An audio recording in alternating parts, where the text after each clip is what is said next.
Afternoon, I guess.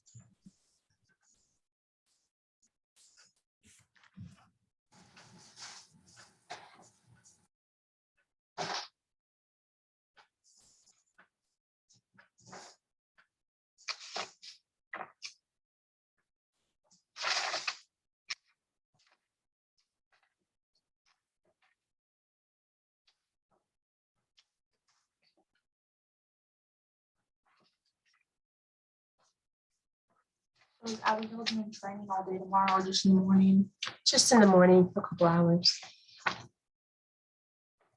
And then Joyce isn't going to be in on Monday. So hopefully Abigail will be able to come on Monday so that I won't be alone.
Recording in progress.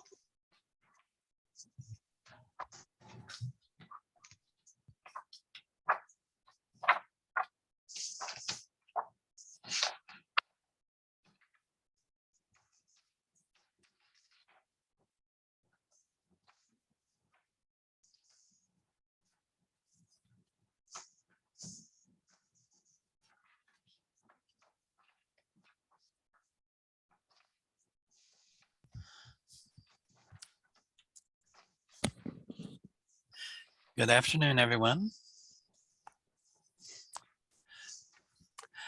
We'll start here in just a few minutes and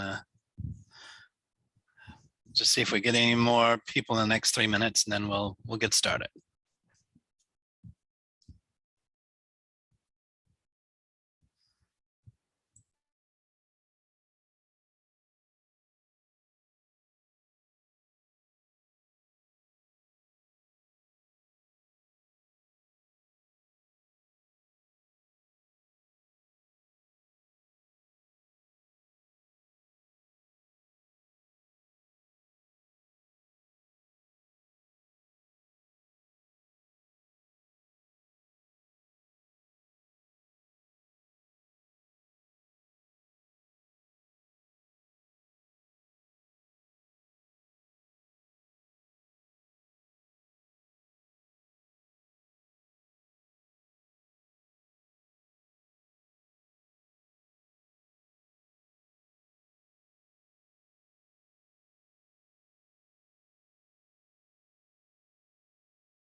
Sorry, I had to go through all the prompts first.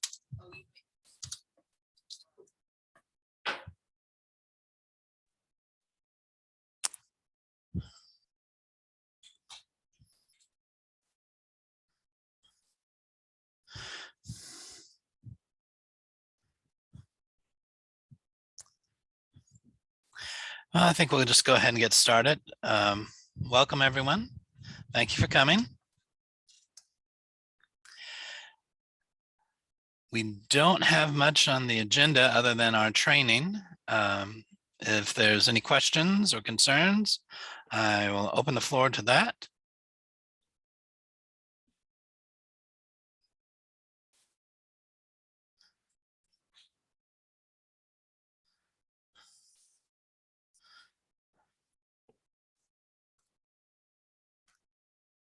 Nope, I don't hear any, so we'll just go ahead and get started.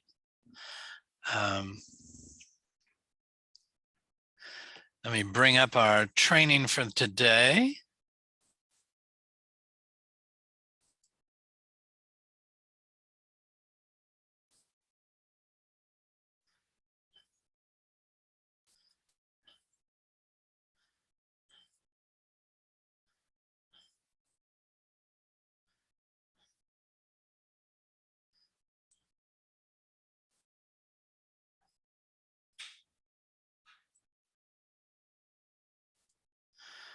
Okay.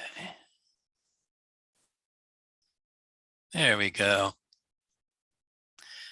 So today we're going to cover reports making and just talk about the source of the reports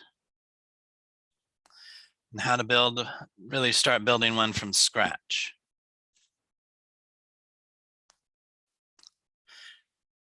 The first thing in making a new report is you want to find the folder you want to put it in. And then you will go in that folder to where you will see where it says create a new template for this folder and click there. Then you should get a screen that looks something like this. This is a blank slate for the templates.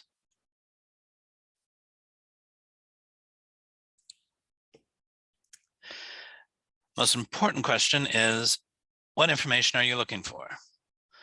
You can do tons of different things. Books circulate each month. Items you'd like to find that are on hold. Numerous things you can do with report. But the type of information you're looking for is what will determine the source that you're going to pick for your report. And please, if anybody has questions, please feel free to jump in. I'm always glad to go back and answer questions or go into more detail. So there are hundreds of sources in Webby to pick from, but you're probably going to use just a handful. Circulation for circulation reports, the ILS user for information about your patrons, an item for information about your holdings. I mean, you can use any of them. I like to use hold requests. I do unfilled hold reports here at the library, so that comes in handy. But you can only use one core source per template. But that core source has a lot of information accessible. And the drop-down menu next to that core source's name, and here we're using the ILS user. By clicking on this, you can access all sorts of different information. And you can see this is not even the full list. So there's tons of stuff you can access, even with just one core source.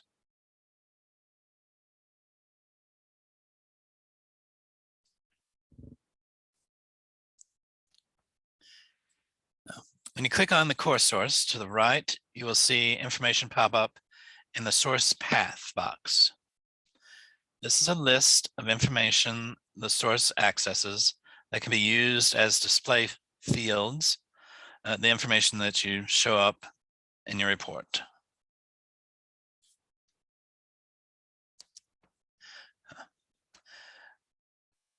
Now, each bit of information in the source path has a data type. Some are useful for display, some are useful for filters. And here to the right, you'll see a list of the different data types. This list is actually available on the Missouri Evergreen website. It's extremely useful. And I will share this with anyone who would like it. We'll go through them one at a time. This that kind of looks like a calendar is a timestamp for dates, exact date and time, good for item record creation date and time. This little symbol is link. Honestly, I'm not sure why links show up in the lists. You can't use them for reports pretty much. I've never been able to get a good result when I've used a link in a report. My favorite, I would say, is the text. Text fields, it's simple. These fields are best used for display fields. It's basically going to be like a patron's name, a barcode, the title of a book, the author name, very simple, basic, excellent for display fields. This symbol is Boolean, which means it's a true or false.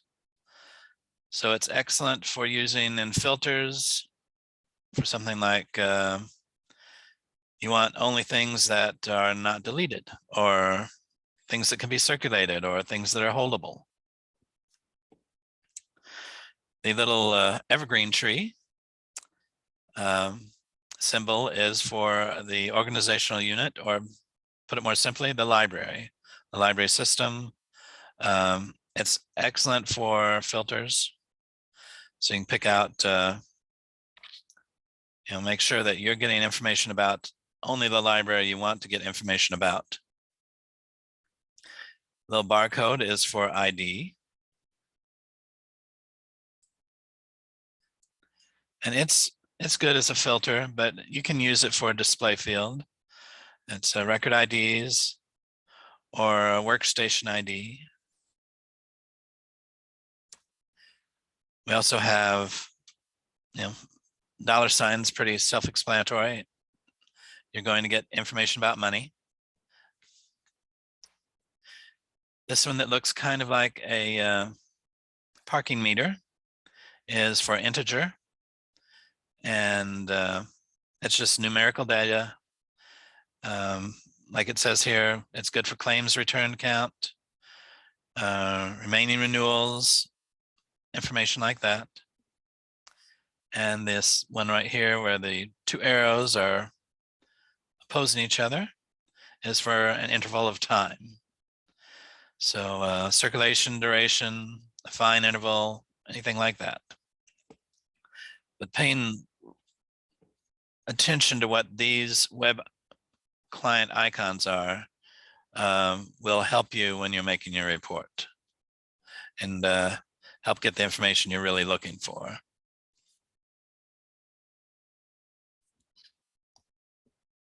Oops, sorry. So for the purpose of this training, we're going to say that our goal is to list all unexpired patron library cards. We'll start with the patron's first name by going to the core source, clicking on it, then going over to the source path field and clicking first name.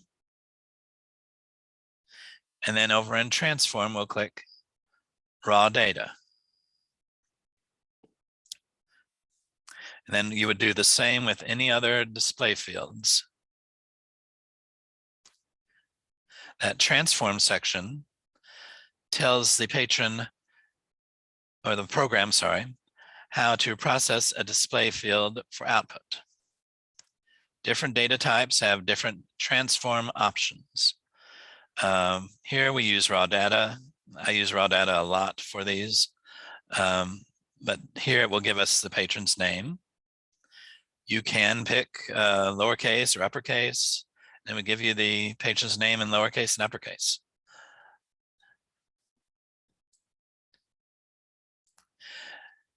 Things like count and count distinct are used to count database records. Not good for names, but excellent for circulation statistics. Use them to count total number of records, or count distinct for a number of unique records, which removes duplicates.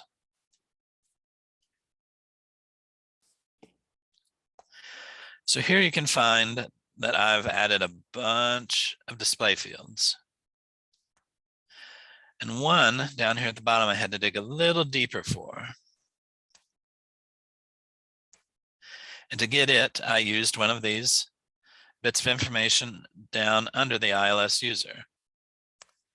So hitting the drop-down menu, I went to all library cards, then barcode, and then raw data.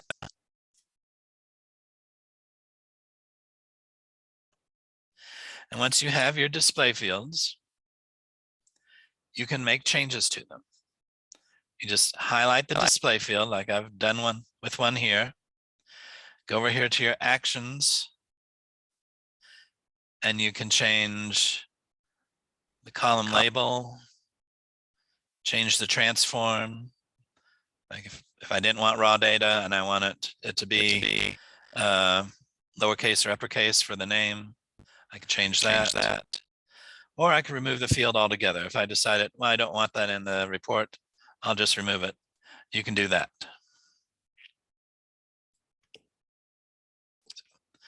So that covers basic core source.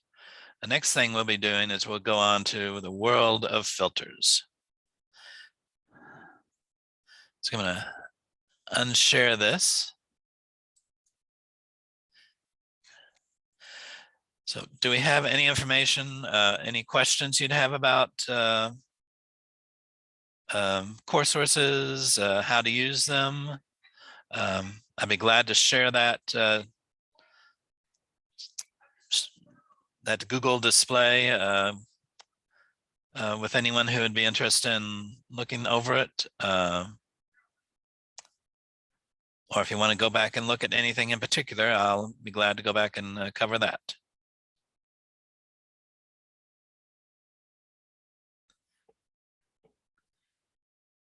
I don't see anything in chat, so I'd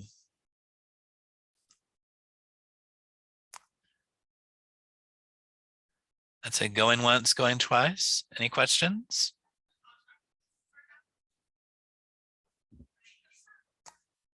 Okay. Well, that is all we had ready for training today. If you ever have any questions, please feel free to contact me. I will put my email here in the chat.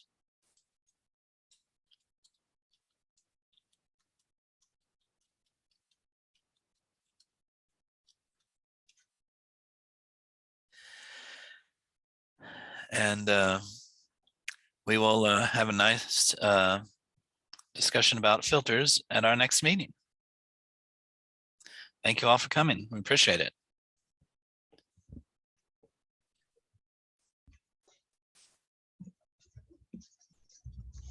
Thank you. I appreciate it as well. Oh, you're more than welcome. Okay. Yes, same here.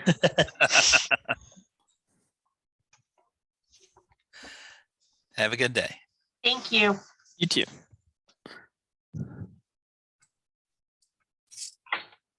Hi there.